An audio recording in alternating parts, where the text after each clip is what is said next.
Bienvenue sur Soba Technologie. Aujourd'hui, nous lançons une nouvelle playlist qui sera consacrée aux microcontrôleurs, très précisément les microcontrôleurs de la famille 16F et le microcontrôleur 877. Donc, qu'est-ce qu'un microcontrôleur? Un microcontrôleur, c'est d'abord une unité de traitement de l'information de type processeur. Donc, c'est comme un processeur à laquelle on a ajouté des périphéries internes permettant de réaliser des montages sans nécessiter l'ajout de composants externes comme les processeurs. Donc, un microcontrôleur, c'est comme un processeur avec des périphéries internes de communication inclus dans un même boîtier comme vous pouvez le voir ici. Donc, un microcontrôleur PIC, c'est un microcontrôleur du fabricant Microchip. Donc, l'appellation PIC est sous copie ROM, ce qui veut dire que les autres constructeurs, fabricants de microcontrôleurs ne peuvent pas utiliser le nom. Donc, dans notre tuto, nous allons parler du PIC, du PIC de la famille 16F, précisément le 877. Donc, la famille des PIC. La famille des PIC est classée en trois grandes familles. On a la famille baseline. Donc, c'est une famille qui utilise des bus des mots de 12 bits. Et on a la famille Mizeren, la famille dont appartient le PIC 16F. Donc, elle est de 14 bits.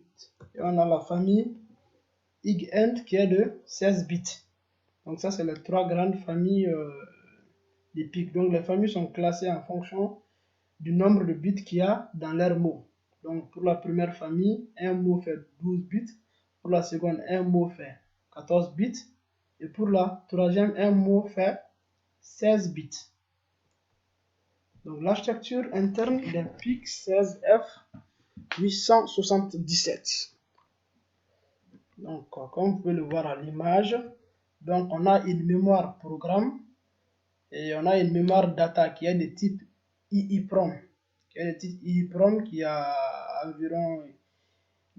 environ de 256 kilooctets. Et on a aussi une mémoire RAM et aussi des registres spéciaux, les SFR. En plus de la mémoire, on a là 3 timers T0, T1, TD. Et on a aussi un watchdog.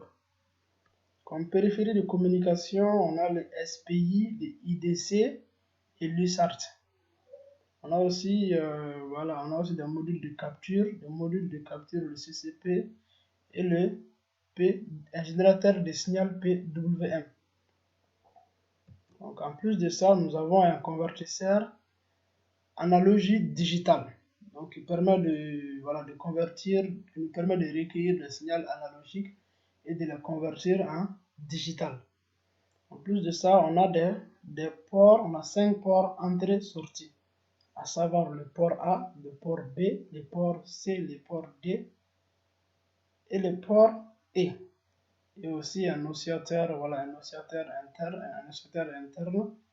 Donc le PIC qui peut fonctionner entre une fréquence d'horloge de 0 à 20 MHz. Mais pour notre cas, nous utilisons un PIC qui fonctionne sur une fréquence de 4 MHz plutôt.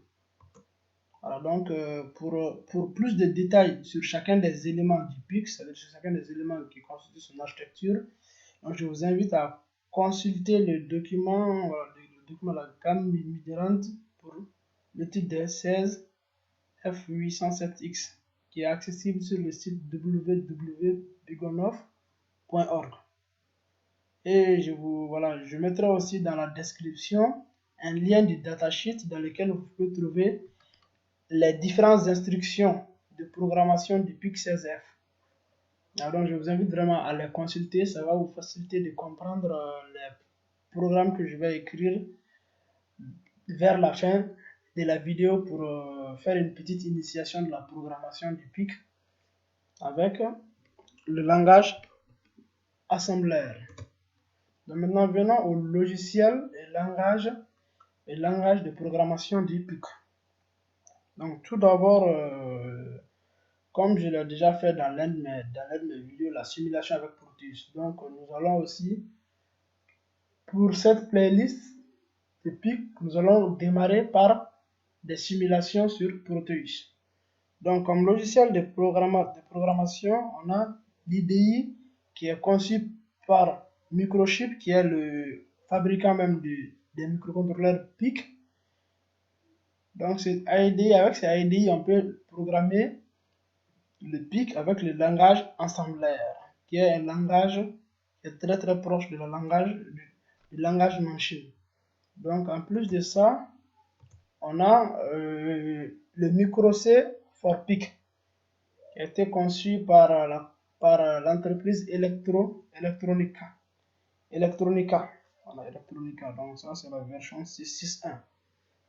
Donc avec ce micro C, on peut programmer le PIC avec un langage C, ce qui le rend un peu facile. Et micro C for PIC dispose aussi d'une grande variété de librairies qui peuvent vous faciliter la programmation sur ça.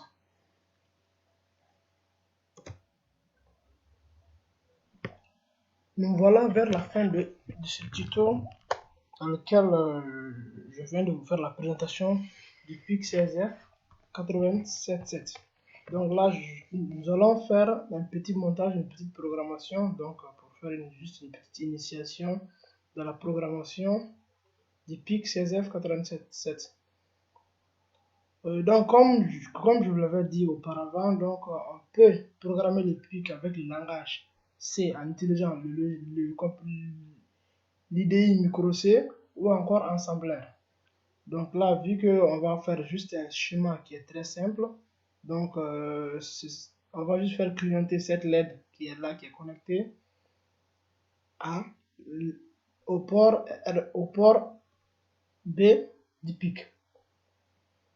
Donc tout d'abord, commencer par réaliser ce schéma voilà, que je viens de faire avec Proteus 8 professionnel. Donc, quand vous finirez de faire cela, donc vous allez lancer l'IDE MPLAB. Voilà, on a l'IDE MPLAB, donc nous allons faire clignoter cette LED, la programmation, nous allons le faire avec l'IDE MPLAB.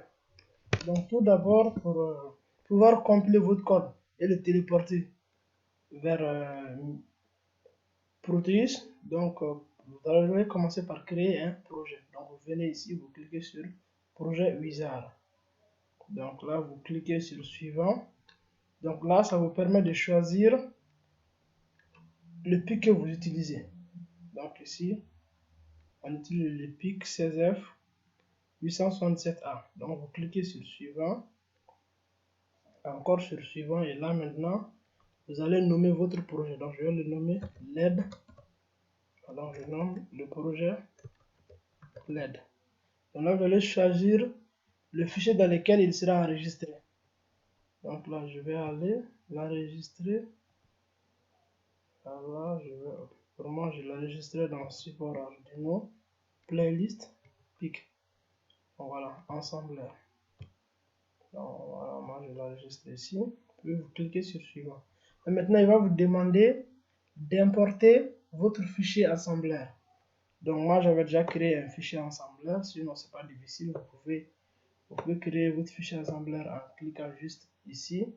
Voilà, new file. Donc moi, je l'ai déjà créé, donc c'est le fichier .asm.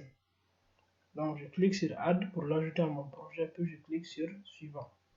Donc là, c'est bon, mon projet vient d'être créé. Donc là, mon fichier il est là, je double-clique, voilà, et je l'ouvre. Donc, la construction d'un programme sur Assembler est très simple. Donc, premièrement, on a les directives d'Assembler pour le PIC. Donc, ça, c'est la directive d'Assembler pour le PIC. Donc, ça, c'est l'identifiant du PIC que j'utilise. Et maintenant, ça, c'est la configuration du PIC. Donc, voilà, vous copiez ces lignes de code comme vous le voyez. Donc, après les directives d'assemblage pour le PIC, on a la définition des registres. Donc, si vous utilisez des registres, Donc vous pouvez le définir de cette manière.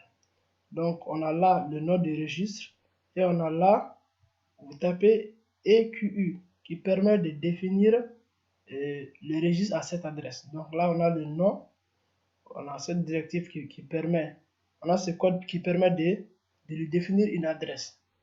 Donc ce registre là, je le définis à l'adresse 040 et le second registre il est là. Donc après nous allons aller à l'initialisation des ports. Comme je vous l'ai si bien dit, les ports peuvent être en entrée et en sortie. Donc pour nous, nos ports seront en sortie. Et là, on va utiliser que le port B. Donc pour commencer, je mets ORJ00. Donc je me place à l'origine. Je définis l'origine. C'est-à-dire je définis l'adresse à laquelle mon programme va commencer. Donc là, c'est Start. Donc là, je vais me placer en bank in. Donc quand vous consulterez le datasheet du PIC, vous verrez que les registres, status et aussi les registres, tous les registres sont classés par banque. Donc pour configurer le port B, on va utiliser le registre TRIS-B qui se trouve dans la banque 1. Donc avec cette ligne de commande, nous nous plaçons à la banque 1. Nous allons charger le registre de travail par la valeur 00. Donc pour mettre un port en sortie, on met la valeur 00 sur le port. Si c'est en entrée, on met la valeur 1. Pour nous, c'est en sortie. Donc on transfère le 00 avec cette code vers TRIS-B et je reviens me placer en banque 0. Pourquoi? Parce que par la suite, je vais écrire sur les ports et les ports se trouvent en banque 0. Donc là, je viens ici, je vais initialiser delay par la valeur de 155 et initialiser le second délai aussi par la valeur 155. Ceci va me permettre de faire une temporisation d'environ 200 millisecondes.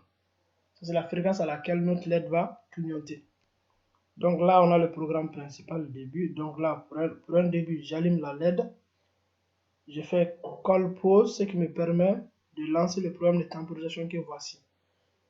Donc j'allume pendant environ 200 millisecondes. Et après, je l'éteins, j'attends encore 200 millisecondes.